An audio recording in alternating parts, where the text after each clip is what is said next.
Fala pessoal, hoje aqui, começando mais um vídeo pro canal. Antes de tudo, o Igor vai dar o que tem que fazer. Aquilo. Curte, compartilha, fala pros amigos. Quem gosta, quem não gosta, aperta no botão, no sininho, faz o que quiser, mas ajuda nós e compartilha isso aí, por favor. E hoje, nada melhor que a gente trazer uma amiga, a nossa convidada, Valquíria Ribeiro, atriz, ex-sambista, empreendedora. Ó, combinaram! Nem ensaiou, viu? Se tivesse combinado, não ia dar certo. E ela vai contar um pouquinho hoje, vai bater o papo com a gente, contar um pouquinho da trajetória dela, da história, Da carreira. que é... Fiquem ligados. Gente, eles são muito engraçados, são mesmo. Não basta ter um, tem que ter dois. Pô, ainda bem que você mudou o cabelo, cara, porque ficou mais fácil, entendeu? Tipo, quando vocês não tinham o mesmo cabelo, eu falei assim, meu pai do céu, tô falando com quem? E mesmo assim as pessoas ainda confundem, você acredita? Claro, porque pode cortar o cabelo. Então, Ah, olha, Valquíria, senhor. eu fiz algumas perguntinhas aqui, mas a primeira, quem é a Valquíria? Ixi, Maria, meu pai do céu. Ah, é uma mulher forte, né? Uma preta, mulher favelada. Eu acho que a gente já vem, quando as mulheres pretas vêm com esse atributo e vêm da onde eu venho, as coisas já... O caminho já começa diferente, né? Então, tipo, eu sempre digo que eu, graças a Deus, tive o privilégio de ter pai e mãe, porque da onde a gente vem também, ou não se tem pai, ou não se tem mãe, né? Então, eu tive uma infância com pai e mãe, mas principalmente a presença, eu sempre falo, para uma filha mulher, a presença do pai faz muita diferença. Sim. Principalmente na formação de caráter, Sim. né, das escolhas. E meu pai nunca passou um pano pra gente, sempre desde pequeno, e ele repetia, parecia um mantra. Você é mulher, você é preta, você é pobre. Você é mulher, você é preta, você é pobre. Você tem que fazer melhor, você tem que fazer direito, não pode deixar rastro. Se você vacilar, vão falar que você fez isso porque você... Entendeu? Então, tipo, isso sempre alicerçou a minha vida e dos meus irmãos, que também são gêmeos, né? Meus irmãos não são gêmeos idênticos como vocês, mas é um menino e uma menina. Mas nós, como mulheres em casa, meu pai nunca passou um pano assim. Ah, menina de rosinha e lacinho e meu filho... Não. Eu sou a mais velha, então acabou que todas as dificuldades, né? Enfim, da vida, dos altos e baixos financeiros do meu pai e da minha mãe, a gente sempre, meu filho, bati laje, Sim. amassei, tudo que um menino poderia fazer dentro essa construção familiar, né? De construir a própria casa. Acredito que vocês tiveram isso também quando pequeno. Sim. Então, não tinha esse negócio assim, ai, minha filha não põe a mão, meu filho, carrinho Não tinha de moleza, massa, né? Não tinha moleza. carregando, puxando... Como é que chama o nome daquele negócio? É uma rondana, assim que chama, que você puxa a corda pra subir a lata do... Pra subir a lata de concreto. Meu pai ficava lá em cima e eu que tinha que encher a lata com o concreto e puxar a corda pra subir. Aí lá em cima ele ajudava, mas, minha filha, a força... Então, eu acho que você não tem um lugar de ser a negra de florzinha e lacinho, entendeu? Tipo, nunca fui essa menina, sabe, de lacinho, rosinha, carrinho de O tratamento rolemã. é igual pra todos os irmãos. Meu pai não fez diferença, porque era homem e mulher. Então, eu acho que isso, eu sou muito privilegiada. Eu não soube, quando era pequena, esse lugar de diferença, entendeu? Claro que isso me trouxe uns problemas, né? Eu fui uma adolescente folgada, eu falava Mais mesmo. pra frente, né? Mais esperta. Tipo, meu pai também falava isso pra gente, né? Não tem que brigar na rua. Se brigar, vai apanhar. Mas se apanhar na rua, vai apanhar em casa também. Sabe? Então, não era que ele estimulava a bater, mas saber se nas defender, entrelinhas tava ali que se você chegar aqui arrebentado, eu vou te arrebentar também, sabe? Então, era muito doido isso. Porque a gente é de uma geração, né? Eu tô fazendo 45 anos esse mês, e a gente era uma geração de que a gente resolvia as coisas, né? Não tinha essa coisa, ai pai, ai mãe, Não. o pai não se metia, os pais não se metiam nos assuntos dos filhos, essas briguinhas bestas, O assim, que né? hoje chamam de bullying, né? Na época já existia isso. Eu né? era o bullying, gente. Mas só que a gente... Mas só que a gente foi ensinado a se defender, né? Não, e verdade, eu acho que eu era o bullying quando eu era adolescente, porque, tipo, o moleque não levava comigo, eu era grandona, entendeu? Tipo, eu tive vários, eu tenho 1,74 desde quando eu Ainda bem tenho que a gente tá 12 sentado anos. aqui. Eu ia passar vergonha. Eu tenho 1,73 desde que eu tinha 73 e 74, desde que eu tinha 14 anos, 13 anos. Eu era grande. E as meninas da minha escola, sexta série, quinta série, eram um sozinha. Então, assim, eu já tinha uma presença, né? E usava isso muito ao meu favor nesse sentido. Então, comigo não levava. Chegou uma hora que eu só tomava cascudo dos grandes, da 8ª, 7ª Sim. série. Mas depois, meu filho, olha, eu era triste. Eu era muito triste. Mas eu acho que isso me trouxe esse lugar de não ficar esperando, né? Como eu disse, força, né? em alguns momentos da adolescência isso me trouxe problema, porque a Valquíria sempre estava de diretoria, eu sempre estava... Eu não era do fundão, porque meu pai falava que eu tinha que sentar na frente. Então, assim, eu era o fundão na frente. Acho que era pior. Você inverteu a situação. E eu acho que desde pequena... Da frente você comandava o fundão. Exatamente. Então, eu acho que na escola, pelo fato de eu ser grande, literalmente, né, de físico, assim, eu tinha essa coisa já de liderança, da bagunça, de... Mesmo eu não estando, meu nome tava lá. Era impressionante. Ah, mas a Valquíria nem veio, gente. Como é que eu tava? Então era muito doido isso, né? Hoje eu entendo isso que já tinha uma liderança. Na época eu não tinha entendimento disso. Sim. Mas hoje eu acho que desde essa época eu já tinha essa liderança para as coisas, sabe? Então isso eu acho que para mim foi um privilégio. Porque eu não me enfraqueci em nenhum momento, sabe? De achar de que a gente não tava tendo... E a consciência também. Meu pai sempre colocou a gente, vocês são pretos. Eles vão passar a perna em vocês, ou eles vão falar que vocês não são capazes, vocês têm que estudar mais, vocês têm que correr mais atrás. Então isso dentro da casa da gente era muito presente, entendeu? Não tinha esse lugar de... Claro que hoje tem outras maneiras de falar de racismo, né? De toda essa dor que nos rege, que é uma luta diária. O tempo inteiro a gente tenta conviver com isso, mas é desde pequeno, sabe? Eu já sabia por que eu tava no corredor e o segurança tava no corredor. Quando eu entrava na loja, alguém tava olhando. A gente sempre soube disso, sabe? E até agora adulta, assim, né, no meio dessa pandemia, eu vi a Tia Má, da internet, que todo mundo conhece, e ela dando uma entrevista que, cara, isso rebobinou minha cabeça. Que ela disse que a única coisa que ela ensinou ao filho dela, que quando ela tá em público, na rua, ela fala, não corre. Não corre. E, cara, isso é tão doloroso, você falar pra um filho seu que ele não pode correr. Mas por que ele não pode correr? Ele não pode correr porque sempre vão achar que ele tá roubando. Ele não pode correr porque sempre vão achar que ele tá fugindo de alguma coisa e ele tá errado. Então, assim, uma criança preta, ela tem outras questões que a gente começa antes até de começar a falar. De começar a se relacionar, né? Então, eu acho que isso também, essa consciência para mim e para os meus irmãos, nos trouxe muito cedo esse lugar de que, ó, o que vocês vão enfrentar lá fora. Sim. Né? Então, eu falava assim, outra frase também que meu pai me falou quando eu lembro claramente, lavando louça, eu já era um pouco maior. Eu falei, pô, mas tu só critica, nunca tá bom, nunca tá bom. Ele falou assim, nunca tá bom mesmo. Porque lá fora, as pessoas não vão passar a mão na sua cabeça. E se eu passar a mão na sua cabeça... Quando alguém te criticar lá fora, você vai enfraquecer, né? E, infelizmente, no leito de morte do meu pai, eu descobri quanto ele tinha orgulho de mim, né? Porque quando eu cheguei no hospital, todo mundo, você é a Valquíria? Parecia uma procissão. Ah, você que é filha do Dedinho, você... Meu pai falava de mim, entendeu? Todo mundo. É muito louco, mas a gente mesmo nunca recebeu um elogio do meu pai. Mas, perto da morte dele, eu falei assim, caraca, meu pai falava de mim. Meu pai via minhas novelas, meu pai mandava as pessoas, né? Viu tudo que eu fiz, né? Mas era o jeito dele, né? Tipo, de alguma maneira, ele achava que se ele elogiasse a gente, ele ia estar passando a mão na cabeça que lá na rua a gente não ia ter. Abaixar, falar, não, de repente, o que poderia passar na cabeça dele? Ah, eles vão se acomodar e tal. Claro que hoje eu sei o valor de um Sim. elogio, mas eu também ainda acho, né, com toda a falta de estudo que meu pai teve, né? Que também, às vezes, eu acho tão complicado a gente falar assim, meu pai e minha mãe não estudou. Mas, gente, naquele momento só tinha até a 4ª série, não tinha mais. Era o estudo todo que eles... Né?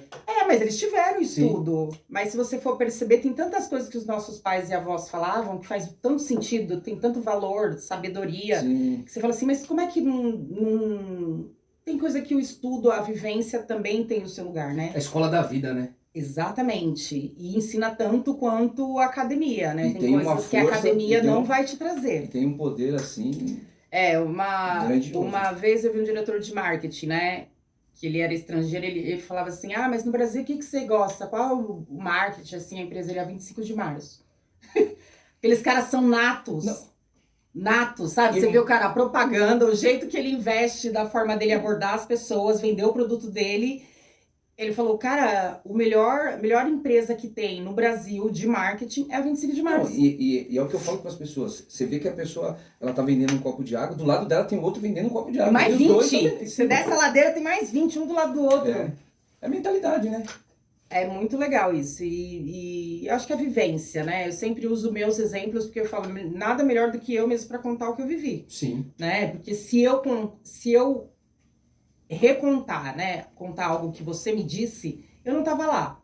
Né? E todo conto realmente a gente aumenta um ponto. Não interessa o assunto que seja, gente. Você pode ver história de jogador de futebol, de pescador. Eu aumento mais ninguém. Entendeu? Já é. Você nunca vai contar como realmente aconteceu, né? E a gente tem essa cultura de Dá uma valorizada. dar uma valorizada e quando eu conto parece que eu vivi, mas ele me contou.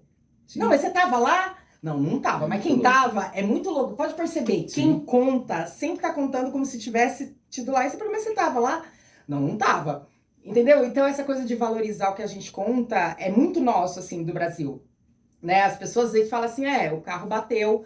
Não, cara, não, você precisa escuta. Não, o carro vê. Já não é mais uma batida de carro, gente. O brasileiro tem muito essa coisa de valorizar as coisas. Então, acho que nunca tem coisa melhor do que a gente contar as nossas próprias vivências mesmo, né? Sim.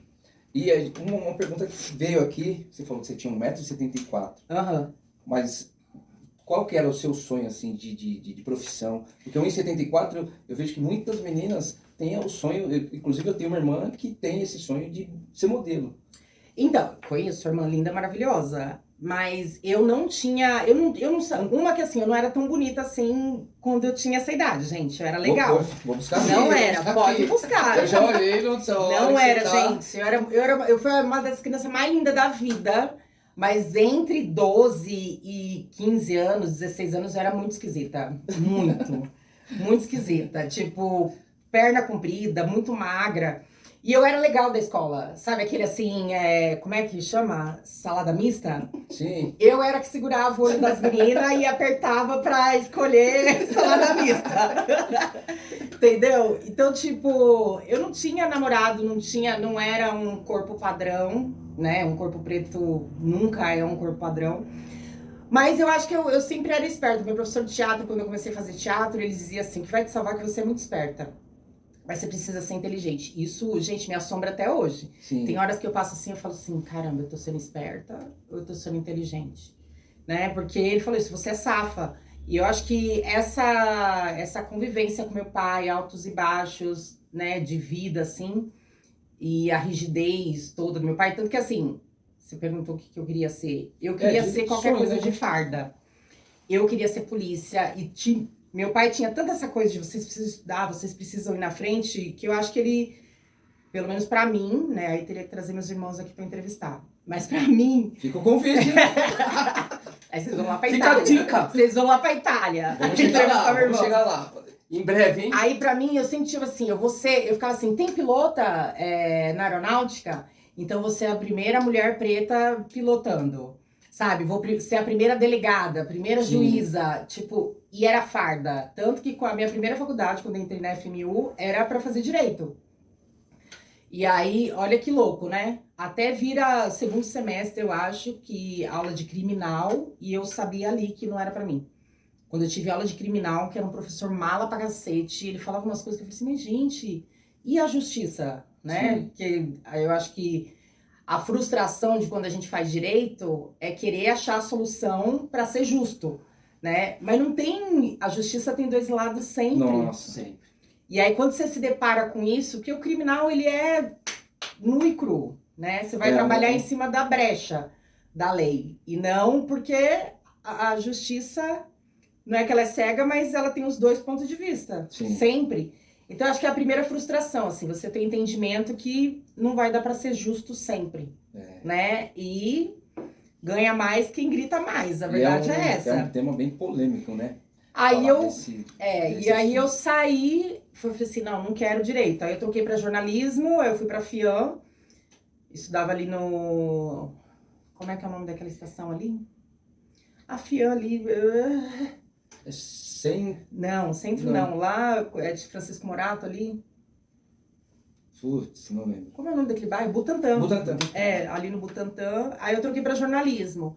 E no meio do jornalismo, tipo... Nessa indecisão você ficava pelos barzinhos. Não! Fala a verdade.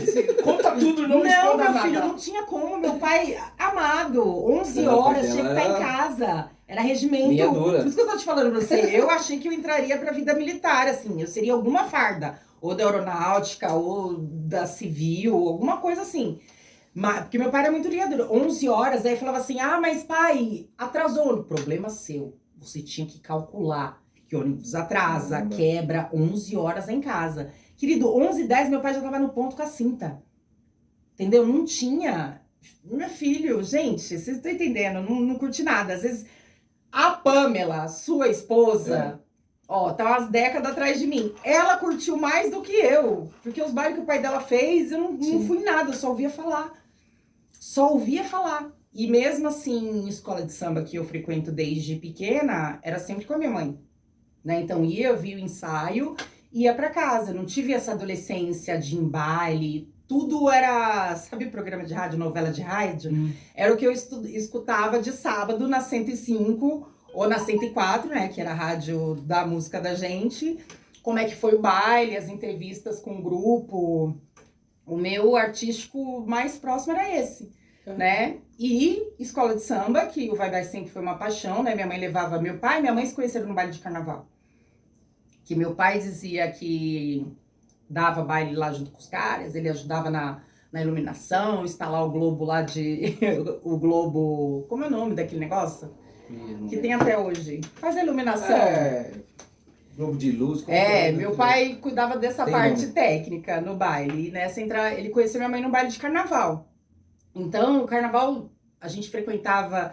Isso eu lembro muito, assim, de pequena, assim... Baile do Juventus, tudo quanto é clube, porque tinha baile de carnaval antigamente. Tinha bastante. E eram uns bailes, nossa, do SECAP, baile de carnaval pra criança era um troço, a gente tinha fantasiado. Sim. E essa ida do Vai Vai, por quê? Porque minha mãe, quando ela veio de Lutécia, de Assis, a minha tia, a irmã mais velha dela, morava na Pamplona, né? E ela já era empreendedora, já era cabeleireira, e quando minha mãe veio para São Paulo, ela ficou morando com a minha tia na Pamplona. A Pamplona tá do lado dos Jardins, do lado do Vai Vai, né? E meu pai também já trabalhava bastante naquela região, e foi um baile de carnaval que eles se conheceram. E aí essa ligação com o carnaval é basicamente essa. Meu pai não frequentava, meu pai odiava baile, porque ele falou que os caras lá do samba, do baile é muito enrolado. Meu pai falava assim, essa gente é muito enrolada.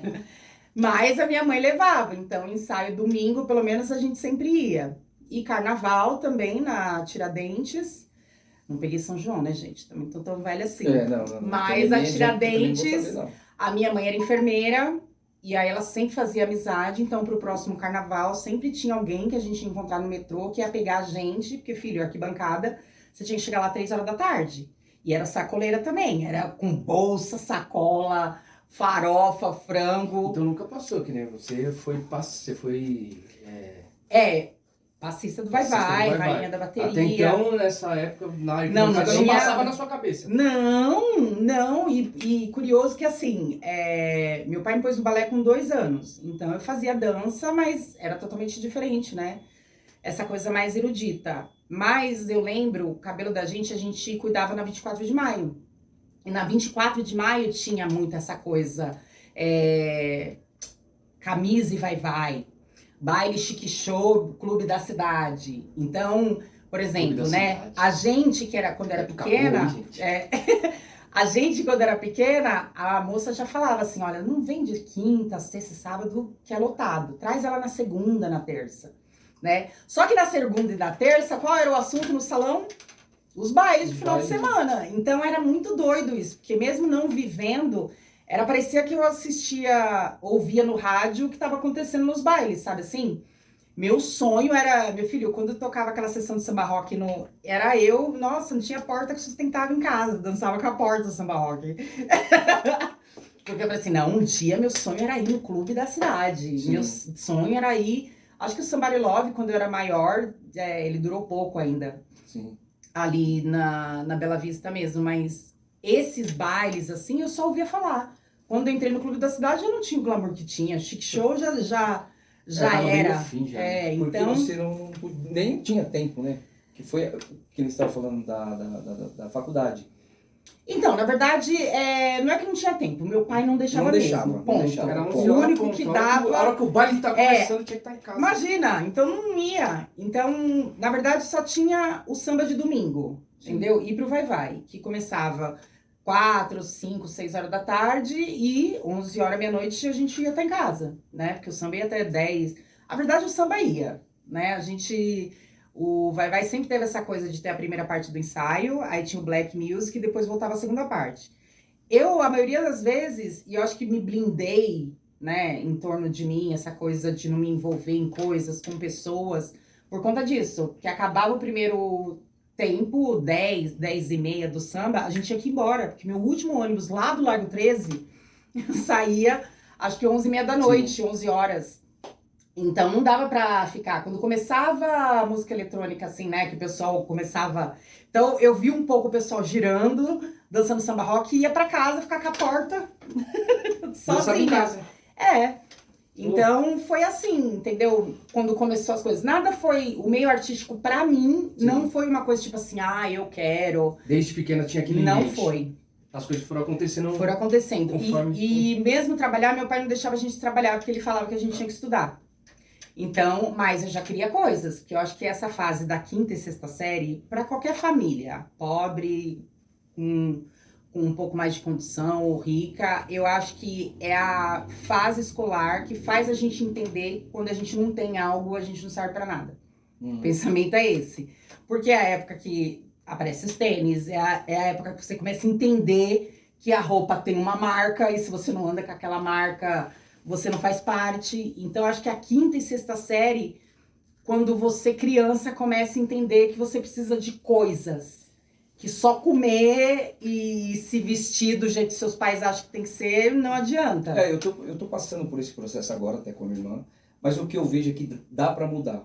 Mostrando a forma de lidar com o dinheiro, Sim. de trocar etapas, porque hoje a gente viveu, a gente fez muita coisa, mas se a gente tivesse essa mentalidade de educação financeira, de empreendedorismo, de mas entender isso é a o base, valor, né? porque eu lembro que meu pai foi assim, meu primeiro tênis eu tive que trabalhar para poder conquistar. Então, eu também, Vendi só era muito, que chute. entendeu? E Isso. o Bamba. Bamba pra Tá vendo, escola. pessoal? Vocês que tiveram uma condição aí, ó. Valorizem. Valoriza, porque, ó. Vou chorar.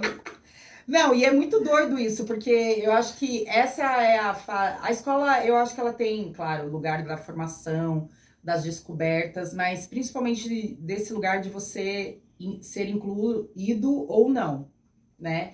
E infelizmente esse primeiro momento é por causa das coisas, nunca pelo que você é. A gente não, com 12 anos, com 10 anos, você não faz parte só porque você é legal, né? Sim. Então é porque você trouxe um lanche, sua lancheira é recheada, é porque, sabe? Então são coisas, o pai dele leva a gente pra passear também. Eu fui lá no aniversário dele, o pai dele deixou eu jogar videogame com ele. Então é uma fase onde o material faz parte. Você pode ter a casa com o maior amor possível, mas não é o suficiente. E é uma pena, porque você descobre que você não faz parte. Então eu tinha uma super amiga, que na época era o voleibol, né? Que era como é que fala? O esporte que regiam todas as escolas, né? A gente fazia competição de vôlei. Eu cheguei a fazer banca também no... Ai, gente, como é que é o nome daquele clube perto do Borba Gato? Não é o Banco do... acho que não tinha, só que tem um clube grande Era o lá, que é o clube. Banco do Brasil. Enfim, era um clube onde a gente fazia seleção no ginásio do Ibirapuera também, para poder... É o nosso mais próximo era o Entrar DF, no a gente falava vôlei. que era aqui na Água Branca. Aí, o que acontecia? Ela tinha um New Balance velho, mas o New Balance tava bombando. Cara, ela deixava o New Balance na caixinha de luz, porque... Por isso que eu falo que essa coisa de vivência, estudo, é muito complexo, assim. Porque meu pai já tinha expertise, como a gente morava num bairro que era complicado, né? Favela, marginalidade, as meninas engravidando cedo. Então, a gente nunca estudou onde a gente morava, entendeu? Porque o fato de pegar a condução já te tirava o tempo. Tirava o tempo. Então, imagina, dia de educação física era um parto. Então, 7 horas da manhã, tinha que acordar pra fazer educação física, pegar o ônibus de volta pra casa, almoçar pra voltar pra escola de novo. Você não tem tempo de viver no ambiente onde você mora, né? E depois eu demorei muito tempo pra entender. Eu falei assim, cara, meu pai já Tinha um propósito. entendeu? Essa coisa da logística. Então, a gente morava sempre longe de casa. Aí, o que acontecia? Às vezes eu me atrasava pra chegar no colégio. Aí, não conseguia chegar na casa dela, porque eu tinha que descer no ponto de ônibus, andar até a casa dela, trocar de tênis pra poder ir pra escola. Olha que loucura. Por quê? Pra pertencer, Sim. entendeu? Porque o lugar da onde eu vinha, de casa, não tinha esses valores, né? De poder falar que eu não seria quem eu sou por causa, se eu não tivesse com um tênis da época, né? Mas as pessoas não têm ideia o rolê que a gente faz. Talvez se eu não tivesse essa amiga, eu teria outra percepção das coisas, né? Teria ficado fora. Enfim, não sei, só sei o que foi. Mas dentro disso aprende muita coisa, dar valor, Sim. a ter responsabilidade. E o empreendedorismo começou por isso, porque chegou uma hora que eu não queria mais ter o tênis emprestado. Sim, você Né? falou, vou dar um Eu jeito. quero o meu. E aí meu pai não deixava a gente trabalhar, porque ele tinha essa coisa do estudo. Enquanto vocês moraram na minha casa, eu vou bancar o estudo de vocês. Vocês, por isso, que tem que estudar, tem que estudar. Era aquela coisa, né? Você já tem uma saudade, assim, da época que a gente só dormia, comia, lavava louça e estudava. Porque Sim. era a única obrigação que a gente tinha. E aí... Por que eu falei isso? Nos bastidores por causa do empreendedorismo, que aí você... Aí eu Você falei assim, comentava que- não, eu preciso comprar. Eu lembro que na época era um Nike Air, que era... Sim. Meu pai nunca daria esse tênis pra gente, de jeito nenhum. Aí veio a história do geladinho, né? Aí eu falei assim, não, então deixa eu vender geladinho em casa, porque eu não preciso sair de casa, eu tô em Com aquela casa. plaquinha ali, É, comenta com os fazer amigos. em Dá um casa. jeito, Aí meu pai muito com muito perpicaz, custo. nossa, encheu o saco dele. Aí eu falei, não, eu vou te ensinar a fazer. Aí ele foi no mercado, ele comprou as coisas. Eu lembro que era de coco, de Nescau, eram os dois geladinhos. Tradicional. De coco, o de Nescau, podia fazer chocolate com coco, que era do Prestígio, e um suco lá que ele mandou comprar a fruta. Aí chegou lá, aí começou a escrever. Escreve aí.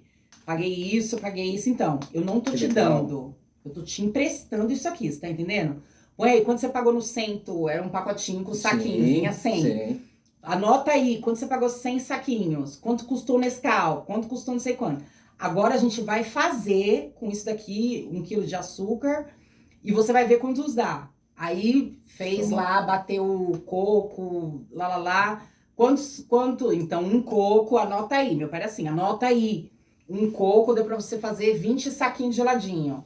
Um Nescau, aquele dia, entendeu? Ele fez a gente fazer tudo que a gente O processo comprou inteiro. pra poder ver quantos Já, dava. ajudou, já ensinou ali basicamente a precificar, né?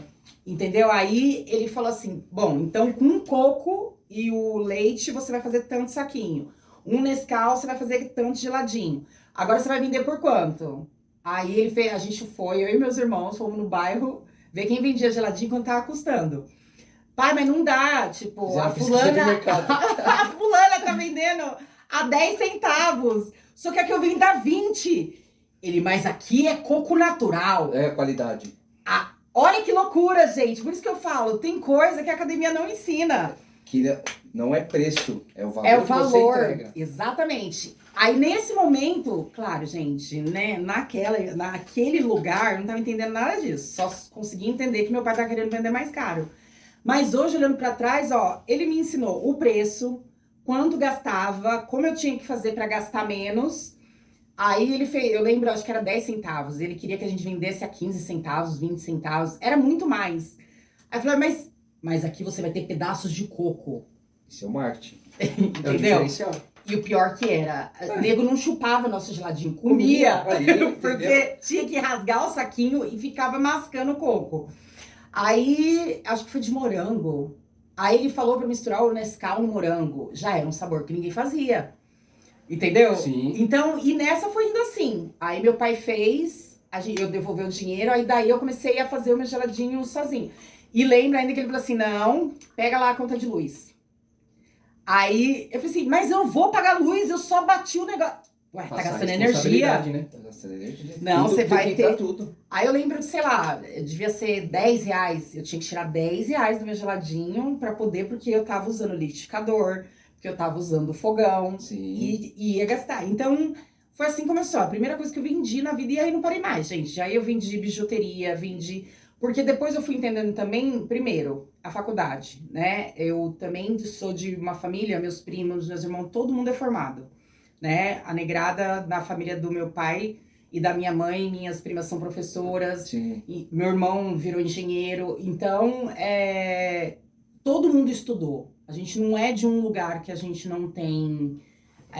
eu sou a primeira formanda, eu não sou, né? Graças a Deus. De uma família que... A gente, né, eu escuto muito as pessoas falar assim, sou a primeira que teve o privilégio de estar numa academia. Eu não sou. Todo mundo na família, todo mundo tem formação, tem pós-graduação, tem... Então, os assuntos de família era quase uma coisa chata, assim, e aí, o que você está pensando para o ano que vem? Qual a sua pós-graduação? E eu me sentia uó, porque eu sou a primeira artista, né? Eu literalmente era a ovelha branca da família. Não era nem ovelha negra, não cola essa piada, Sim. né? É o contrário. Mas eu era exceção, porque eu era artista, né? E era artista que sofria a piada dos meus primos. Mas isso veio depois de tudo isso que você fez. Tudo isso que eu tô contando é junto. Junto. Não é Nossa. é junto. Pessoal, é muita história, é muita história. Não, são muitas frentes. Porque você fez jornalismo, do jornalismo você já começou a Né, eu fui empreender mudando. também. Mas isso pra tudo eu vender. tinha 17, 16 Certo. anos, entendeu? Tipo, o empreendedorismo começou lá com 12, porque eu queria comprar meu tênis. Mas depois, quando eu fui entrando pra classe artística, eu fui entendendo que eu tinha aula de balé que custava. Que aí veio já mais pra frente.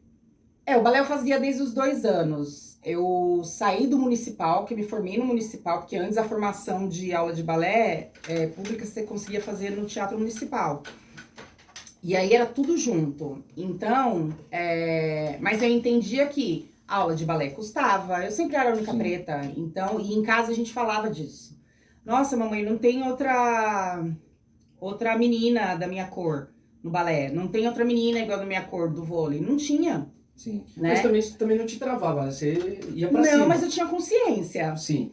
né? Porque eu acho que a gente precisa ter esse diálogo em casa. Sim, é o Não que dá eu pra tenho muito você com meus achar, né? Então, por exemplo, e é muito curioso, porque quando eu nasci numa época que meu pai tava bombando. Meu pai era empresário. Ele era dono de uma das maiores fábricas de gesso do Brasil. Né? Meu pai tinha mais de 80 funcionários da construção civil. Então, eu nasci numa condição muito favorável, mesmo. Que não tinha a ver com essas pessoas que vêm desse lugar. Depois vieram meus irmãos 3 anos depois. Eles também nasceram nessa condição. Aí, a vida do meu pai financeira embola. Deu Que é uma virada. quando... Totalmente. Que é quando ele falha a empresa, quando ele se dá conta que é a coisa da gestão. Né? Meu pai era muito bom de negócio, mas ele era muito ruim em gerir o negócio. São coisas diferentes. Sim. É isso que Né? a gente, só cortando você, é isso que a gente tenta passar nas lives que a gente fazia e agora no nosso canal. É realmente isso. Tem grandes empresários que já quebraram várias vezes. Sim. Por não entender que, às vezes, algo que você não domina, você precisa contratar pessoas capacitadas para fazer isso, né? Exatamente. E ter a consciência também que mesmo com o mercado que a gente tem hoje, de você fazer cursos, de você se aprimorar, de você ir atrás, você não vai ter tudo, né? Eu brinco, tá na Bíblia. Não tem como você, sabe, cabecear, cumprir a falta, Não. querer treinar o time e ainda golear. Não tem, né? Você tem que ter maturidade de, tá, então, sei lá, vamos falar de logística. Eu posso entrar num curso de logística? Posso. Mas se eu sou bom em outras coisas na minha empresa, sei lá, eu sou da parte comercial, eu sou bom fazendo comercial, eu não vou poder estar na logística. Eu posso fazer o curso de logística para ter um entendimento, porque pra quem Pra manda entender também o que precisa acontece saber tudo, o que acontece, Exato. né? Mas eu vou gerir, então eu vou contratar uma pessoa que entenda de logística e esse curso vai me auxiliar a como dialogar com você, Sim. né? É igual contador. Contador, infelizmente, não é que os contadores do meu Brasil, por favor, não me entendam mal. Mas tem uma pessoa que já teve problema com contador, fui eu. Mas é importante você entender, além do que, que dia que eu tenho que pagar o DARF? Entendeu? Contabilidade é uma coisa complexa, ainda mais quando você tem funcionário, quando você tem boleto, quando você tem outras demandas dentro de uma empresa, né? Quando você ainda tá sozinho, pequeno, a demanda é menor, você consegue manipular o produto e comprar, entrega ali pra vizinha, mas quando a demanda vai aumentando, você tem que ter a consciência que não dá mais pra fazer isso sozinho, alguém tem que entregar, alguém tem que comprar enquanto você faz, né? Porque a gente tem, como empreendedor, a cabeça do eu sei, eu sei, eu sei. E meu pai tinha muito isso. Ele realmente sabia. Meu pai sabia de muitas coisas, muitos assuntos, mas era humanamente impossível. Ele era muito bom no comercial, ele tocava a obra como ninguém, né? Porque ele foi mestre de obra há muito tempo, então ele geria pessoas. Mas a gestão financeira, porque outra coisa que eu falo também, uma coisa é delegar, outra coisa é você esquecer. Ah, mas fulano tá cuidando. Ué, mas o fato de você delegar a função para outra pessoa não quer dizer que você fala assim, Alan, por favor, traz aqui o relatório da semana passada que eu pedi para você fazer. Você tem que gerenciar. E muitas coisas, essa parte financeira, por exemplo, meu pai deixou na mão de outras pessoas que o lesaram, passou cheque, né? Naquela época nem era cheque, era duplicata. Que eu lembro que o que tinha de promissório em casa. Então, é aquela coisa de você, igual que é o cartão de crédito hoje, era como eram as promissórias antigamente. Você assina mais promissória do que você tem como pagar. Né? O cartão de crédito, ninguém vai perguntar pra você, quanto você ganha? Até pergunta, né? O formulário sempre tem lá, qual a sua renda? Nego nunca põe que ganha R$900. Sempre multiplica por 3. Aí parece que o cartão fala assim, então eu vou te dar 3 mil. Maldita hora que você tem um cartão de 3 mil e ganha 900. Não tem um cartão, hein? Sabe, não tem. Né? Porque o cartão é muito bom quando você entende que ele é uma possibilidade de você antecipar ou adiar por uns dias aquele pagamento. Mas você usar o cartão como dinheiro que você não tem, você tem que ter um perigo. Disciplina para ter cartão. Então para mim, quando eu falo pra você que foi tudo junto, é isso, porque imagina, eu com 6 anos eu conheci escola pública, aí a gente sai de um bairro super bacana e a gente vai pra um terreno que minha mãe tinha comprado antes de se casar com meu pai, que era no meio do mato, lá no Grajaú, Jardim São Bernardo, e era no meio do mato mesmo, gente. Hoje eu olho Jardim São Bernardo ali, região do Cocaia, Grajaú, eu falo assim, nossa senhora, era só terreno baldio. Agora... Sabe, era o terreno baldio, a linha do trem e a gente, entendeu? Então, assim, com 7 anos, a minha vida fez assim, deu uma virada. Eu saí da escola particular, vou pra escola pública. Saio ali, a gente morava na região de Vileiros, né?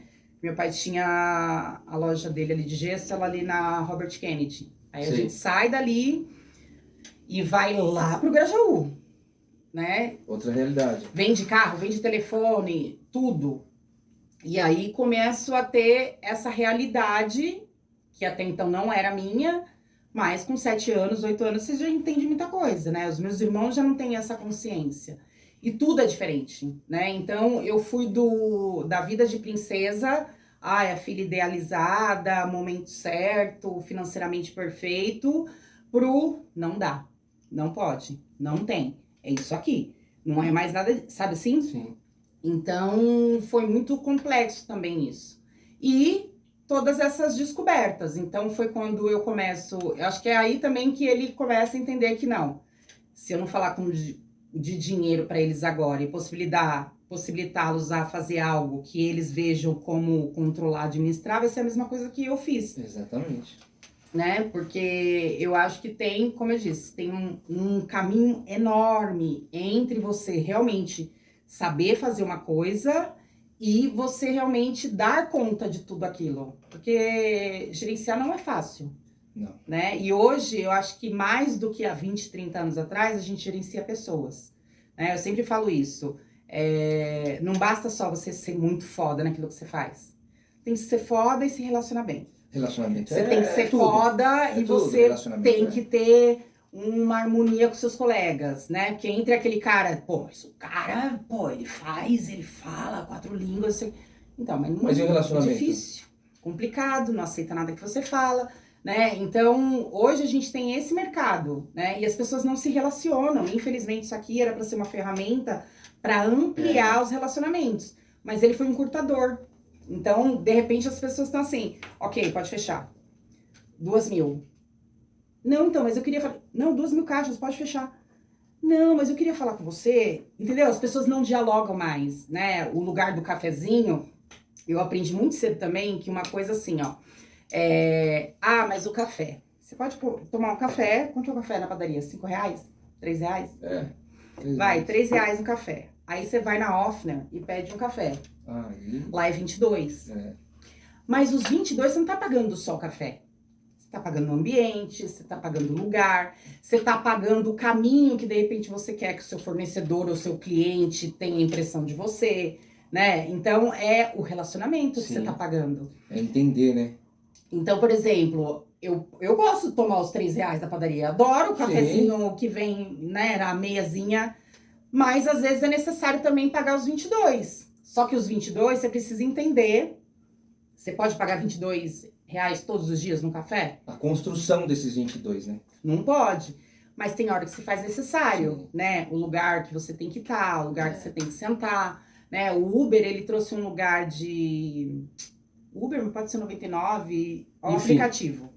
O aplicativo de carro, ele trouxe um lugar de autoconfiança e autoestima nas pessoas que antigamente não tinha, né? Depois dessa pandemia, tá tudo a preço de...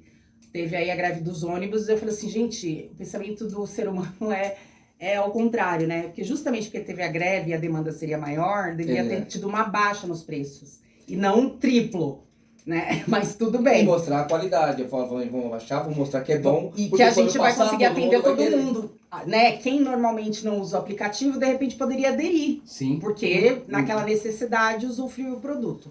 Mas enfim, isso é outra live. Isso é outra conversa. Mas que eu quero dizer assim, mas isso deu uma autoestima. O cara que de repente, né, porque eu sinto que do lugar da onde a gente vem, muitas pessoas deixaram de fazer negócio, estar em negócio, porque não tinha roupa pra ir. Quantas vezes a gente não falou assim, mas eu não vou encontrar aquela menina, eu não vou encontrar aquele menino porque eu não tenho o que vestir. Mas vamos lá no aniversário na casa de fulana. Eu não vou porque eu não tenho roupa. Porque a gente sempre tá nesse lugar... Volto de novo, a gente é influenciado pelo ter. Então, se eu não tenho a roupa, se eu não tenho carro, se eu não tenho, eu não vou, eu não faço, né? Quantas pessoas estão aí em casa assistindo a gente agora e falando assim, pô, esses meninos são foda, meu, eles fazem, mas eu vou fazer quando eu tiver um celular. Sendo que o que ela tá ali dá pra fazer. Dá pra fazer, basta né? começar. Mas eu vou falar pra vocês, eu fui muito refém do... não, mas quando eu puder fazer, quando eu tiver... E hoje a gente sabe, gente, o feito é melhor que perfeito. Sim. Então, porque tem que começar, né? Infelizmente, a gente usa os ícones de referência. Mas para aquele ícone chegar ali, ele também teve um processo, né? Ninguém... Eu falo assim, até para ganhar na loteria dá trabalho. Você tem que escolher os números, você tem que tomar a decisão de ir até a lotérica... Isso aí. Você tem que ter a consistência, porque assim, essas histórias de fulano ficou milionário, ganhou um jogo, primeira vez que ela jogou na vida. Gente, é 1 em 1 trilhão. A maioria das pessoas que ganham, porque elas jogam. Entendeu? E isso é uma decisão, né? Então eu falo, até pra ficar rico dessa maneira, com, né, jogo de azar, dá trabalho. O cara tem que tomar a decisão. Quantas vezes eu já não sonhei com bicho, fala assim, putz, vou jogar no bicho, eu vou pegar esse número. Qual é esse número pra eu jogar lá pra ver se dá alguma coisa? Não deu tempo. Eu passei na lotérica e esqueci. Então, quer dizer, não... Mas dá tempo de passar lá e ver o resultado e reclamar. Putz, eu não joguei. Poderia, se eu tivesse jogado, eu poderia estar rico agora então, mas não jogou. Esquece o se. Né? Tira da sua vida. Não, né? E pras duas coisas, né? O se pode te limitar a fazer. Mas e se eu chegar lá e ele não me atender? Mas se eu chegar lá e ele for grosso comigo? Mas se, né? Que é o do futuro que te paralisa. E o se do que podia ter acontecido. Putz, né? É igual, eu gosto muito dessa... Não sei se é verdade, se é mentira. Dá um Google aí, gente, manda pra eles, depois eles me contam. Mas diz que quando o Obama tava casado, né? Como presidente casado, eles foram num restaurante... E o chefe de cozinha era um ex-namorado dela. Aí viu, como é que você tá? Que bom te ver aqui, não sei o quê. O chefe foi embora. Olha, muito prazer vocês estarem aqui. Não. Aí ela sentou, o Obama disse pra Michelle assim, se você tivesse casado com ele, você seria a mulher do chefe. Aí ela olha pra ele, não, ele seria o presidente. Então... Sabe o que vai falar, né? pensa, tem que falar. Então eu gosto muito disso, porque... é muito louco você pensar, né? Agora a gente tá falando de relacionamento, de alguém que passou pela sua vida, mas quantas pessoas saíram de um relacionamento e paralisaram a vida inteira Sim. porque aquele não deu certo? Mas não quer dizer que o outro não vai Sim. dar, né? Ou encontrar com aquela pessoa. Eu já encontrei com ex-namorado meu, já não encontrou? Com alguém Já. você encontrou, você fala assim, nossa, fulano tá bem, podia tá mal também, né? Fulano tá bem. E aí você cair nesse perigo, nessa cilada, e falar assim, ah, mas se eu não tivesse terminado com ele... Gente, não cai no si. O si Não. já foi, você não tem nada mais pra fazer Aprenda pra com o isso. que já foi. É, Faça diferente. eu brinco, quebra os retrovisor, vai. Vai embora. Vai sem retrovisor mesmo. Vai embora. Então, eu acho muito bacana isso, entendeu?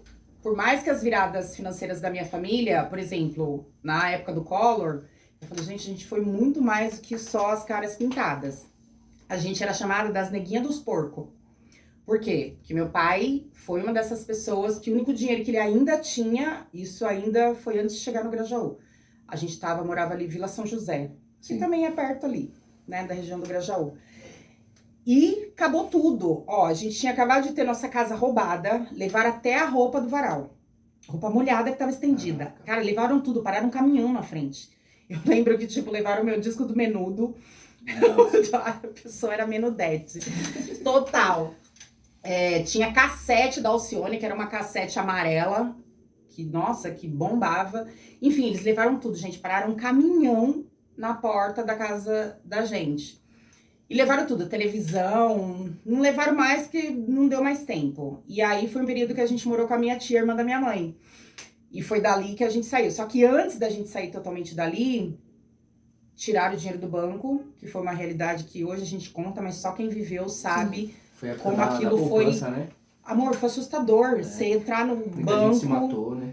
Não, se matou, quis matar alguém. Foi transtorno, porque simplesmente o dinheiro não estava mais lá. E meu pai não tinha nada mais no banco. Era últimas economias que ele estava voltando, enfim.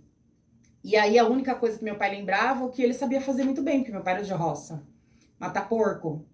E meu pai sempre cozinhou. Em casa foi tudo ao contrário, gente, tudo. Minha mãe não cozinhava, quem cozinhava era meu pai. Minha mãe era enfermeira e ela era plantonista sempre de 2 hospitais, ou de particular. Então, se minha mãe não estava em casa, ela estava dormindo. Mas nunca estava em casa. Porque ou ela estava no hospital público, ou no particular, e final de semana ainda ela fazia bico no particular. Então, essas relações que normalmente são de filho e mãe, a gente teve com o meu pai. Né? Desde como menstruação, essas papo de menina com mãe, foi com meu pai. Limpar a casa, tudo isso foi com meu pai. E aí meu pai falou assim, não, então vamos criar porco. Pensa, gente, no meio da cidade, meu pai criava porco como se estivesse na roça. Então assim, era 6 horas da manhã, ter que acordar pra chiqueiro, tudo. Mas do porco, meu filho, do rabo ao focinho, a gente vendia tudo, né? E final de ano... Então, os pernios, tudo. A gente fazia linguiça, chouriço, tudo do porco. E imagina, isso eu tinha 13, 14 anos. Nossa. A gente era as neguinhas dos porcos. Então, imagina como isso mexia na nossa cabeça. Que ao mesmo tempo que a gente estava no empreendedorismo, fazia um negócio e vendia tanto que eu lembro que no segundo ano... Vocês vendiam tudo, né? Empreendedorismo, fazia o marketing, fazia... não, meu pai vendia muito. E tipo, a gente matava também, né? Porque... tinha que ensinar, meu pai não dava conta de fazer sozinho. Então matava o porco, sangrava o porco, limpava, era cadeia os filhos fazendo. Então, eu lembro que teve um final de ano que quase não sobrou pra gente, porque meu pai vendeu tudo e não tinha nada do porco pra gente comer, sabe assim? Sim. E era muito louco, assim, porque ao mesmo tempo a gente não tinha as ferramentas. Então, sabe chaveiro de chave? Até hoje eu sei fazer isso. Então a gente tirava a tripa, tinha que virar a tripa na varetinha pra limpar ela, deixar ela secar. E aí meu pai montou, tipo, naquela argolinha do chaveiro, a tripa pra gente poder encher com o resto do porco pra fazer as linguiças. Então a gente passava a tarde enchendo as tripas pra fazer linguiça. Caraca. E nessa, a gente aprendeu tudo, matar frango. Então era muito louco, a gente tinha uma vida de roça. Né? A gente tinha uma vida de roça no bairro, né? Mas aí depois disso a gente passou um tempo morando na casa da minha tia, porque meu pai tinha medo que a gente voltasse pra casa, que até então não sabia quem tinha roubado a casa. Mas isso também foi uma retomada pra ele, mas trouxe a gente a ir morar nesse terreno, Sim. que lá em volta só tinha linha do trem, terreno baldio e a gente, né? Então foi tudo construindo, foi aí que a gente teve que bater laje, por isso que eu vi outro dia aquele que você é fã, que você encontrou, chorei muito quando você encontrou o Rick Chester. Ele falou assim, amigo seu, é quando você chama alguém pra bater uma laje e os caras aparecem num domingo, 30 graus. Você fala que não dá porque tem um compromisso. Você tá entendendo? Cara, eu bati muita laje, mas muita. Então, eu acho que foi tudo isso junto. E no meio disso, ainda descobrindo ser artista, né? Descobrindo essa coisa da autoestima, porque enquanto... olha como porque esse mundo artístico tem que ter uma autoestima, né? Até porque... Então, mas... acho que quando você entrou nesse mundo, não tinha... agora que vem tendo mais... visibilidade. Eu acho que não tinha tanto. Eu acho que... Não tinha nenhuma. Mas, ao mesmo tempo, eu acho que me ajudou a ter autoestima. Né? Porque enquanto lá no Vila São José eu era neguinha dos porcos, pros meus vizinhos, pra escola, que tirava sarras, neguinha dos porcos, na escola de samba, ao mesmo tempo, estava acontecendo a minha trajetória. Eu tava saindo de ala de passista, tava indo pra ser rainha de bateria. Olha que louco, parecia... Eu falo, às vezes eu conto as coisas, mas parece que eu tô em dois mundos diferentes. Porque enquanto num lado, na escola, no bairro, eu era neguinha dos porcos, toda esquisita, na escola eu era entendeu? Sim. Então, eu acho que isso me alimentava. Então, eu acho que nos dias de hoje, né, a gente trazendo essa coisa do racismo, da forma que se fala, de como as pessoas usam para nos ofender, naquela época foi dessa maneira que eu acho que eu consegui não entrar nessa de tipo... era canecalon, né? Sim. Eu era aquela que, tipo, desde 2, 3 anos de idade, meu pai fazia as trancinhas e punha as bolinhas. Sim. Aí ficava batendo a cabeça, tac, tac, tac, assim, achava o máximo. E eu digo, o carnaval, o samba me trouxe essa referência que hoje a gente fica procurando nos livros, fica procurando essa ancestralidade de que nós fomos povos reis e rainhas. Eu tinha isso ao vivo todo final de semana, sabe? Porque eu sempre digo assim, a primeira negra... que teve um carrão, ou que um cara chegou, não foi num filme um clipe da MTV, entendeu? Não foi num filme igual esse agora que teve onde teve uma febre na internet, os Panteras Negras. Foi na escola de samba, sabe? Gente, o primeiro baile preto e branco foi na Casa de Portugal que eu fui. Aquela negrada chegava como? Sabe? Em carro, casaco de pele. Parecia que eu tava dentro de um filme. Sim. Entendeu? E não era algo intocável. Era lá, sei lá, sabe quando a gente fala? O tio Flávio. Sim. Era o tio Paulinho. Eram pessoas que estavam próximas de mim. Então, eu acho que isso foi me ajudando na autoestima. Que enquanto na escola, naquele, sabe, lá na periferia, onde as pessoas não tinham esse tipo de influência, ou de contato, ou de referência, ou de convívio, eu tinha. Então eu falava assim, não... Minha trancinha é linda, porque lá todo mundo usa trancinha, sabe? E foi muito louco isso, porque ao mesmo tempo que eu vivi um caos na semana, no final de semana parecia que eu entrava num filme. Sim. E isso eu acho que foi me ajudando na autoestima nesse sentido, de nunca ter esse lugar de, ai, coitadinha, ai, mãe, ele falou isso comigo, sabe? Pelo contrário, eu trazia pra escola essas coisas que as pessoas não viviam. E sempre quando eu contava do vai-vai, parecia que eu tava falando de um lugar... entendeu? Que as pessoas não atingiu. Não, mas como? Eu falo pra Pamela, eu lembro do seu pai, quando ele chegava no ensaio, porque as pessoas falavam assim, é o William da Zimbábue. E a Zimbábue, pra mim, mesmo eu não fazendo parte, né, porque eu não tinha idade pra entrar nos bailes, e nem meu pai deixava. Mas quando eu via baile da Zimbábue, William Chic Show, sabe, esses nomes pra mim, era tipo assim, o dono da... Era celebridade na época. Mas era a celebridade do nosso mundo. Certo. E eu sabia que muitas pessoas não tinham contato com aquele mundo. Então, eu acho que isso me ajudou demais o artístico. E foi isso que foi me movendo. Eu nunca tive algo assim, como eu disse. Eu quero ser artista. As coisas foram acontecendo. Né? Então, eu fui num show, alguém falava assim, você já pensou em fazer tal coisa? Né? Como eu entrei na televisão? Foi uma apresentação que eram musas do carnaval que o Gugu fazia no domingo. E eu tava lá parada no camarim e o menino falou assim, você já foi na Praça Nossa? Eu falei, não. Fui lá, então meu amigo produtor, eu fui lá fazer produção esse final de semana, não tem nenhuma negra lá. Guardei. Registrou. Acabou o programa, aí tem as coisas do universo. Aí guardei. Foi lá o programa, todo mundo se apresentou, não sei o que aconteceu, que teve um problema de pagar o cachê. Que tinha um cachê para as rainhas que iam lá se Sim. apresentar. Não podia pagar aquele dia, a gente tinha que voltar na terça-feira. Que dia que gravava a praça? Terça-feira. No dia da terça-feira, quando ele entrou na Anhanguera hoje, eu falei assim, caraca, fiz muito esse caminho.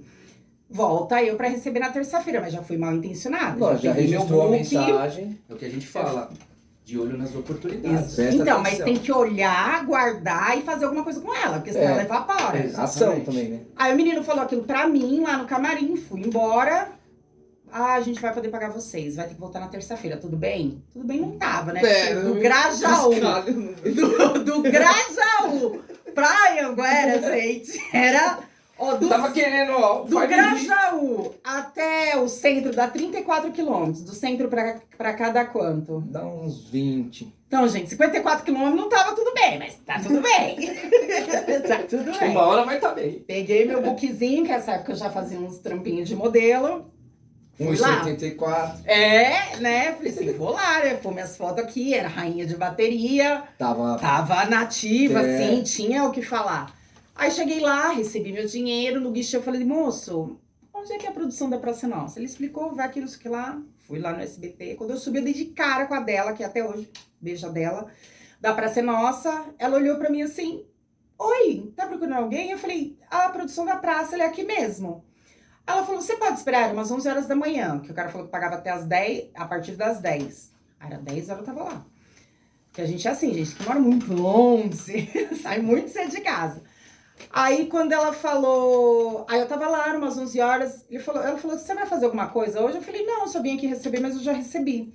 Porque o Carlos Alberto só chega às 13 horas. O programa começa às 2, mais umas 3, meio-dia e meia, ele tá por aqui. Você pode esperar? Eu posso. Aí, Já vou fiquei ter lá. que voltar aos 54. 54 km de volta. Entendeu? Voltar meio-dia e voltar às 6 horas da Todo mundo. tarde. Tá ótimo. Gente, eu comecei esse dia. Caramba, que legal. Foi assim. Não foi nada do tipo, ó... É, porque eu já ia perguntar, tem alguém que te Não. iniciou assim, você, na verdade, Não, você nessa mesmo. época eu ainda tava fazendo jornalismo, e aí aconteceu isso, eu comecei a gravar nesse mesmo dia, ó, passa ali no figurino, não sei o quê. A minha primeira cena, nada mais, nada menos com Golias. Aquele quadro que ele falava, Wala, ele fez Wala comigo, ele fez Wala. O meu primeiro programa, ele ficou colado em mim. Ele ficou o braço em mim, e o ala, e não sei o quê, e ele olhava assim pra minha cara e perguntava, e eu, sim, mestre! Eu já assistia a praça.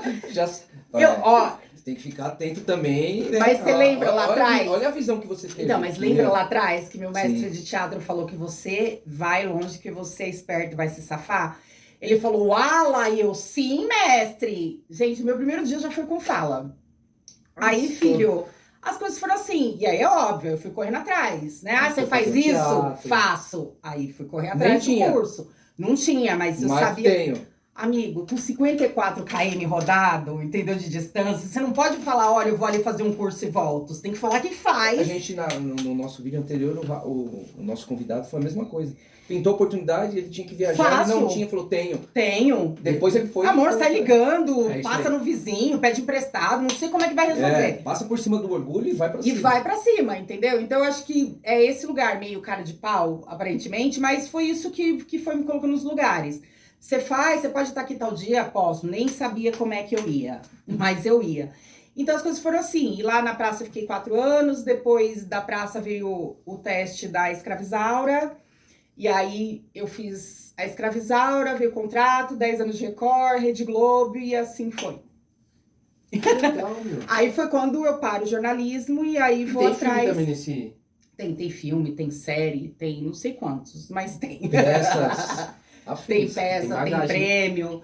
Mas eu acho que sempre foi esse lugar de... Eu acho muito incrível, né? Ver uma criança de 7, 10, 15, 16 anos. Ah, o meu sonho é... Eu não tive esse lugar, né? Eu acho que foi mesmo esse lugar de sobrevivência. Volto lá no meu pai. Eu acho que toda essa luta, né? De estar se reinventando, de estar fazendo outras coisas. Eu acho que quando você é pai e mãe também... tem outras coisas que te movem, Sim. né? É a mesma coisa um cara... E eu falo isso pra todo mundo. Começa a empreender, contrata alguém. Nem que seja um fornecedor que ele é... Porque aquilo vai te motivar todos os dias se você não tiver vontade. Porque quando você trabalha só pra você, você vai falar assim, puta, hoje eu não tô a fim de fazer o pão. Hoje eu não tô a fim de fazer o bolo. E é que nem você falou, entrar na questão de se relacionar com pessoas.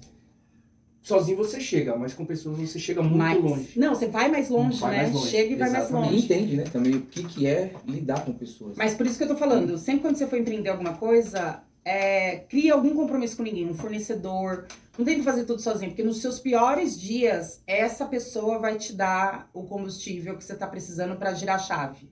Sabe? A gente às vezes não precisa de combustível pra chegar lá, a gente precisa de combustível pra girar a chave. isso E aí. tem dia que não dá vontade de girar a chave, né? Tem dia que você faz um bolo e tem lá 22 pedaços, você vendeu um. Sim. E aí você olha e você fala assim, puta, meu negócio não deu certo. Mas você tem alguém do seu lado, mesmo que seja mínimo, sei lá, prestador de serviço, o motoboy vai bater lá, e aí, tem alguma coisa pra entregar hoje? Sua cara vai queimar de olhar pro motoboy, ver aquela pessoa ali precisando de você também, você vai falar, pera aí que eu vou vou fazer umas ligações aqui. De repente você vai mandar mensagem, não tava afim, você fez bolo de coco? Putz, tava com vontade de comer bolo de coco, ó, leva lá pra mim. Entendeu? Então eu sempre acho que assim, empreendedor, sozinho, querendo fazer tudo, abraçar tudo, é muito mais difícil. Então, às vezes, fazer esse relacionamento mesmo. Pode ser um fornecedor, não precisa ser sócio, gente, mas pode ser um fornecedor. Pode ser uma outra pessoa que tenha outra realidade, igual, antes da pandemia eu tinha uma loja com uma funcionária. Todos os dias eu tinha vontade de ir pra loja? Não. Todos os dias eu tinha disposição. Pô, tinha dia que tinha BO pra caramba. Tinha dia 20, vencia a luz, aluguel, não sei o quê. E você tá ali, os produtos na prateleira e não sai nada, a conta não fecha. Mas eu olhava pra Cristina, que era minha funcionária, e falava assim, puta merda, a Cristina tem 3 filhos. Ela depende disso. Caraca, tem que acontecer. Tem que fazer Entendeu? acontecer. Às vezes, tipo, eu tava, sabe assim... E o funcionário, às vezes, ele sabe mais do que o dono. Sim. Né? Principalmente sobre os problemas. Eu olhava assim e falei, Cristina, peraí que eu vou em casa. Cara, eu ia pra casa, tomava um banho, chorava. Mas eu tinha que fazer alguma coisa, porque a Cristina tinha uma família pra cuidar e ela dependia de mim também, né? Então, por isso que eu digo, quando você tem esses relacionamentos pertos, você arruma combustível, você arruma força pra girar a chave. Te sabe? motiva, né? Entendeu? Porque sozinho é muito difícil. Sozinho, às vezes você tá ali, às vezes você fez um cantinho, pô, mas não veio ninguém. Hoje não veio ninguém, hoje não entrou ninguém na loja, ninguém ligou. Mas quando você tá alguém, não, vamos fazer alguma coisa, vamos E é ligar, o que eu vamos falo, mandar professor, mensagem. sempre ser positivo, independente da situação. Porque se você fica nesse lado negativo, as Sim. coisas não fluem.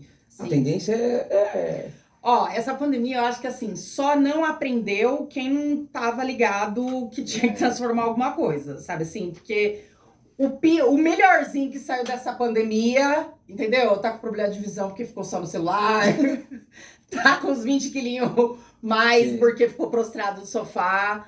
Mas, assim, mexeu com todo mundo, né? E eu acho que uma das coisas que a gente tem que colocar em frente é que fase não é fim.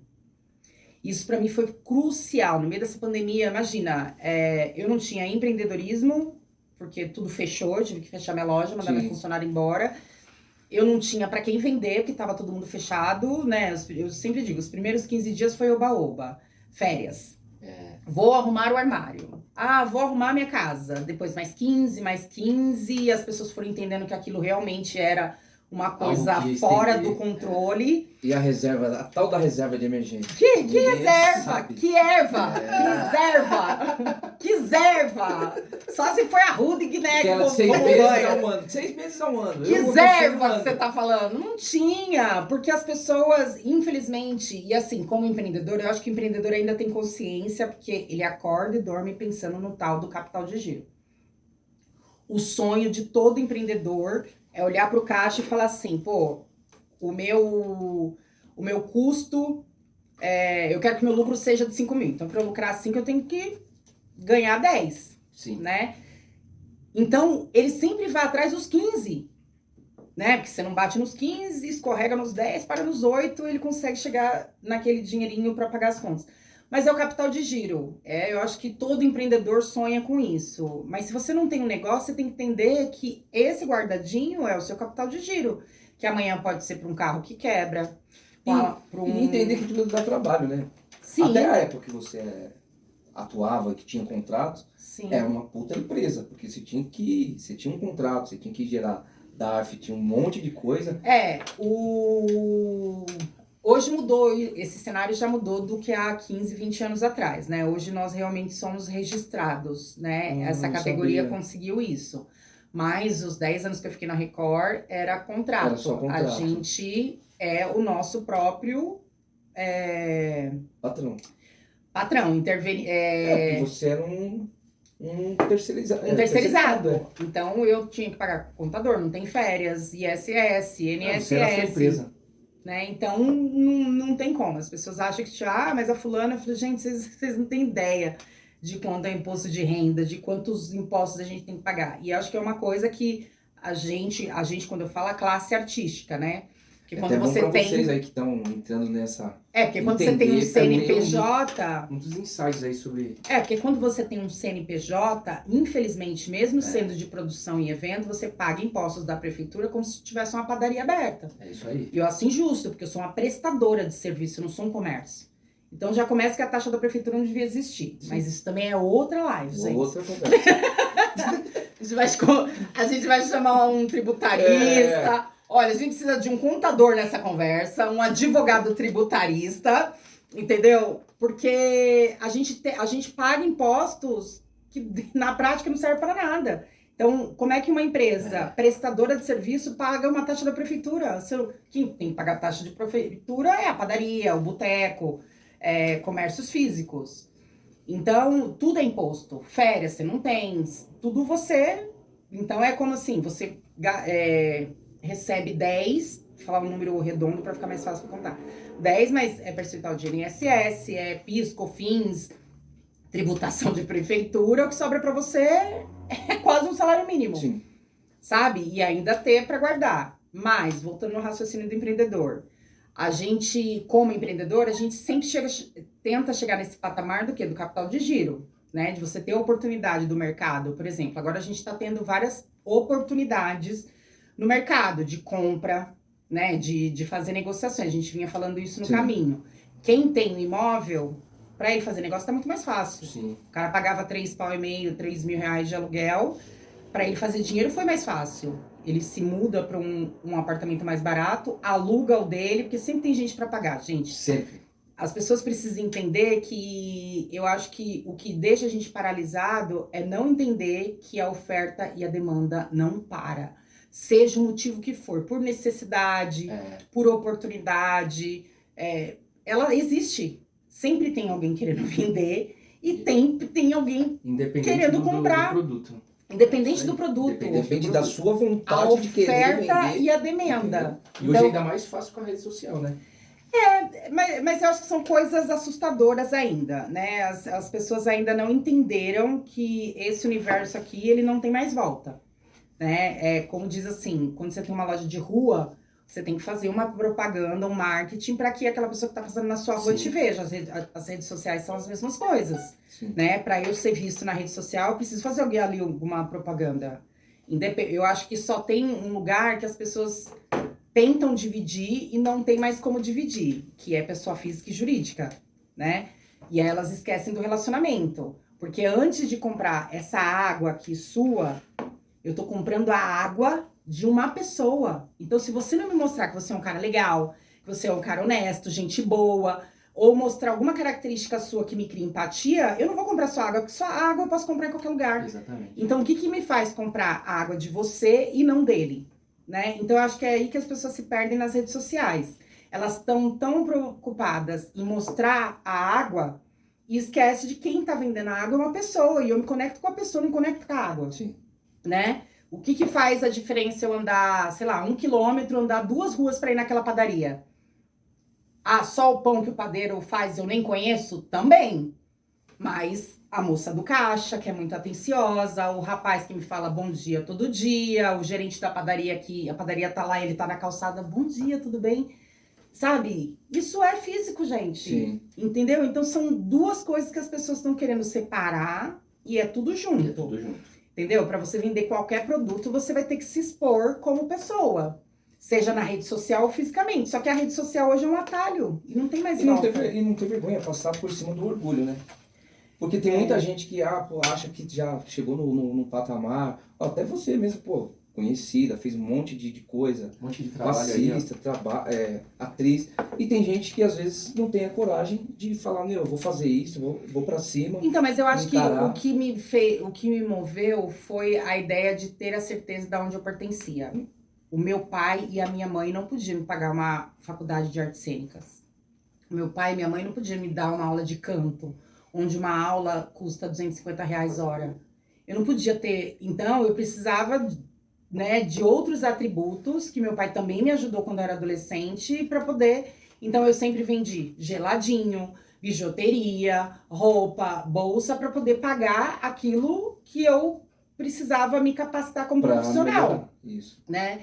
Então, eu acho que quando você entende de onde você vem e o que você pode ou precisa fazer para alcançar, isso também muda tudo. Não ficar só se vitimizando, Porque né? é Muitas pessoas fazem isso. Eu não acho que é só vitimização também, porque eu sou contra esse pensamento de tipo, quem faz, faz mesmo. Não é quem faz, de repente, Da não é quem meritocracia. faz. É as pessoas que às vezes elas se travam se escondendo atrás de um problema que ela não enxergou a possibilidade de seguir em frente. Eu acho que a meritocracia ela atrapalha muito nesse sentido, tipo assim, tá vendo? O cara foi lá, quer fazer e fez. Não é tanto assim, porque essas dificuldades também trazem traumas, né? O que você, de repente, tá chamando de vergonha, pra pessoa realmente tem uma conexão psicológica que joga ela num lugar de humilhação ou de falta mesmo, que limita ela. Mas eu acho que quando você tem entendimento...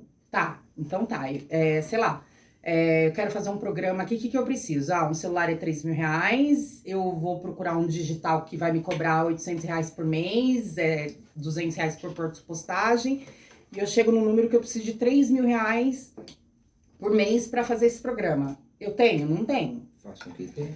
Aí, o que eu posso fazer, né? Eu não tenho celular. Mas será que eu tenho alguém que tem? Procurar parceiros. Relacionamento, por favor. Gente, pode mandar o contato, tá? YouTube, como é que é o nome do YouTube? Alan e Igor. Tudo nosso. Água, chocolate, tudo a gente aceita. É coisa de patrocínio, fornecedor. Hoje é Cristal é Coca-Cola. Oi, Coca-Cola! Gente, hashtag, põe aí. Hashtag Coca-Cola, manda pros meninos. Então, eu acho que, assim, mais bacana desse papo é você entender. Sim. Sabe aquela coisa assim? Eu acho que tem uma diferença muito grande também entre o entusiasmo e a empolgação. Morro de medo dessa palavra. Tô super empolgada. Fulano tá tão empolgado, tenho pânico dessa palavra. Porque a empolgação é igual o tesão, entendeu? Ele tem o pico, dá e passa. Sabe? Mas quando a pessoa, ela tá focada, quando ela realmente... No estruturado, eu acho que a gente vai estruturando no caminho. Eu acho que quando a pessoa tá focada e ela entendeu aquilo que ela quer, então ela vai arrumar formas. Eu não tenho celular, mas fulano, você pode vir de segunda-feira? O que você vai fazer sábado? Ou eu vou até aí, a gente grava daí. Uma parede branca, eu sempre falo, uma parede branca todo mundo tem, gente. Sim. Né? Tipo, hoje aqui a gente tem um banner lindo, maravilhoso aqui, mas poderia ter sido uma parede branca. Entendeu? Luz, não tenho a ring light. Amor, melhor horário, das 6 da manhã até meio-dia, Deus te deu luz diariamente. Vai pra janela, põe a fulana lá do outro lado da janela e seja feliz. Uma cama elástica, de repente. Não, agora no aplicativo tem até como você desfocar o fundo. Sim, então, se você realmente não tem uma parede branca, o importante, assim, é entender que a base de tudo é relacionamento. Né? Se você não criar as relações, por conta desses programas de reality, ouviu muito falar essa frase de rede de apoio. Rede de apoio. Minha rede de apoio, porque a minha turma... Todos nós precisamos, seja ela familiar ou não. Porque tem pessoas que têm sorte, né? Ou a oportunidade de ter a família apoiando. Nem sempre vai ser assim. Nem sempre. E acreditem, as primeiras pessoas a te desencorajar vão ser as pessoas que mais te amam. Mas não é porque elas não querem que você faça, é porque com medo que você se frustre, que você perca dinheiro, ou por elas não entenderem o que você tá fazendo, elas vão preferir falar assim, vamos, me dá uns currículos aí, eu vou levar seu currículo, vou tentar te ajudar, entendeu? Sim. Porque é difícil quando as pessoas não estão na mesma mentalidade. Então eu sempre digo assim, você precisa cortar vínculo com aquela pessoa, mas tem certos momentos da vida que a gente tem que romper algumas relações.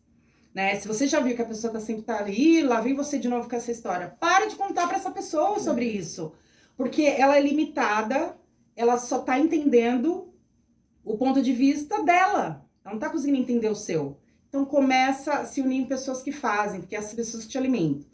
E outra dica preciosa que tá anotando, gente? Vocês não estão anotando. Tá gravado, tá gravado, tá gravado. E não esquece de curtir e compartilhar, por favor, que eu vou Olha, postar tudo. Uma coisa importante que eu ouvi no meio da pandemia e pra mim fez muito sentido. Qual o seu nicho? Sei lá, bolo. Por que você tá seguindo o cara que faz pastel? Começa a seguir bolo de confeitaria, bolo de pote, bolo de forno, bolo decorado, bolo temático. Procura seguir as pessoas do seu nicho, porque elas vão te alimentar com a mesma linguagem. Né? Elas vão te dar insights sobre o que você está fazendo. Por mais que a gente goste de outras coisas, eu me descobri que eu sou uma pessoa múltipla. E isso às vezes é um problema, a gente ter a consciência que a gente pode fazer várias coisas. Eu posso atuar, eu posso dançar, eu posso vender, entendeu? Eu sei cozinhar também, se for para vender marmita eu vou me dar bem. Então, quando você descobre que você pode atuar em várias coisas, também é muito complexo. Você fica naquela tipo, o que eu faço? Mas já que você tem um nicho estabelecido, é aquilo que você gosta, se é bolo, para de seguir quem vende pastel. Vai seguir todos os tipos de bolo. Valqueira, mas eu não tenho capital, não importa. É a mesma coisa do carro. Mas não tenho nem carteira de motorista. Querida, põe lá o carro que você quer. É aquele carro que mexeu com você? Então, primeira coisa, pegar a foto do carro e ficar olhando para ele todo dia. Então, você vai seguir um monte de coisa daquele carro. E aquilo vai te motivando, aquilo vai te alimentando, entendeu? Daqui a pouco você vai, já pagou a carteira. Daqui a pouco você comprou um carrinho, aí você vende esse carro, compra outro. Daqui a pouco quando você vê e projetar, né? Eu sempre digo assim, se eu te dar um salame agora e falar assim, Igor, come esse salame. Eu falo assim, tá me tirando? Como é que eu vou comer o salame? Mas se eu pegar o salame, fatiar ele, pôr um limãozinho, né? Falar pra você descer lá, pegar uma cerveja pra gente. Da adega parceira. A gente vai comer esse salame que a gente não vai nem perceber. Então fatia o salame. O salame é um carro? Primeira coisa, as pessoas não alcançam porque elas não sabem quanto custa. Elas sempre acham mas é muito caro pra mim. Quanto custa? Sabe? Às vezes parece boa, mas fala assim, eu quero uma BMW. Tô lascado, não tem nem onde marar. Vai lá. Entra, sente o cheiro. Põe a mão assim, passa a mão assim, fala, meu Deus do céu. Estipula, põe senta. Um sonho. Aí, quanto custa? 50 mil. Tá, 50 mil. Fatia. Começa a fatiar. Uma semana, você vai ver que uma semana, 50 mil vai ser difícil. 30 dias, 6 meses, 1 ano. Fatia os 50 mil em 5 anos. 5 anos são, quantos meses? 12, 50, 60 meses. 48, 60 meses. 60 meses. Então, o que você tem que fazer nos próprios 60 meses? Pra chegar nesse... Você fatiou o seu sonho, o seu desejo, a sua reforma, o seu sofá. Pode ser das coisas mais bestas, gente. Das coisas mais grandiosas, desde que você fatie. Então 50 mil 60 vezes. E aí entra a parte da disciplina, né? Não adianta só você fatiar e ter a disciplina de, saber que vai ter que abrir mão de algumas coisas, porque... Muitas, né? Muitas. Sacrifício, vai ter que ter. É isso aí. Não existe vitória sem sacrifício. Não existe. Alguma coisa mais que eu precise? Eu acho que... Nossa! A gente já se aprendeu, já ensinou, já trocou. Assista tudo! A gente tá chegando ao final aqui, agradecer a presença da Valquíria. Não, gente, não tem gente lá, mas a gente faz aqui. É porque o pessoal não sabe a galera que tá aqui atrás, tem ninguém. Valquíria, muito, muito obrigado. Foi um aprendizado, uma lição assim, não sabia de toda essa história. Incrível. Mas gente... E eu vou falar uma coisa agora você não vai falar nada. Escreva um livro. Gente, ele é um mestre. Que eu não tenho vergonha de falar. né? Há 10 meses atrás, eu passei por um grande desafio na minha vida. Eu quase perdi minha casa. E muitas pessoas me ajudaram, de verdade. Muitas pessoas me ajudaram mais do que eu imaginava que eu podia alcançar essas pessoas. Mas dentre tantos telefonemas e mensagens, eu recebi a mensagem de uma amiga que me disse, olha, se você aceitar, eu tenho o Alan, meu marido, que entende muito da educação financeira e acho que ele pode te ajudar. Então hoje eu vou deixar aqui publicamente o meu muito obrigado, porque foram... Gente, ele é foda, viu? Teve dia que ele mandava mensagem e eu falei assim, nossa senhora, eu não quero falar com o Alan. Que ele faz a gente escrever tudo, tirar, olha, até de onde a gente não quer falar que tem problema, mas tem que falar. Mas eu acho que assim, ó, parece fútil, brincadeira, mas é verdade. As pessoas não fazem mais sexo porque elas não falam de sexo. As pessoas não beijam mais porque elas não falam com o parceiro de como é o beijo que ela gostaria de receber. E as pessoas não têm mais dinheiro porque elas não falam de dinheiro. Entendeu? Os relacionamentos têm problemas seríssimos, familiares, com dinheiro, porque as pessoas estão 20, 30 anos debaixo do mesmo teto e elas nem sabem quanto o cônjuge ganha. Quanto o cônjuge gasta, aonde gastou. A gente precisa falar de dinheiro. É, jogo aberto, né? Então, e não é fácil. É muito difícil, né? Nossa primeira conversa, eu acho que, tipo, eu achei que eu ia receber o Alan em casa e a gente ia falar 1 hora. Sei lá, chegou em casa 3 horas da tarde, já era 7 horas da noite. Falando de dinheiro, de problema, porque para ver solução a gente precisa falar do problema, né? Para poder achar um caminho, a gente precisa falar do assunto.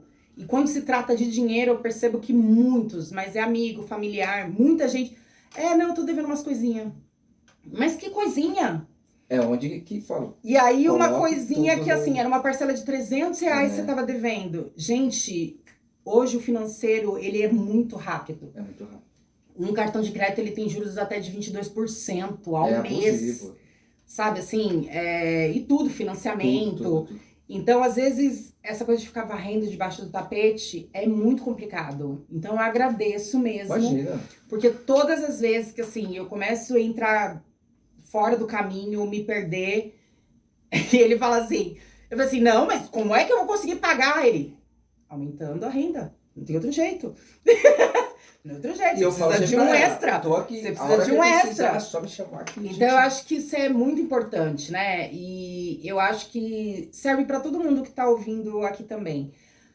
Falar do problema da gente para alguém que tá perto, às vezes é mais difícil. Procura alguém estranho, porque naquele momento, para mim, o Alan foi um estranho.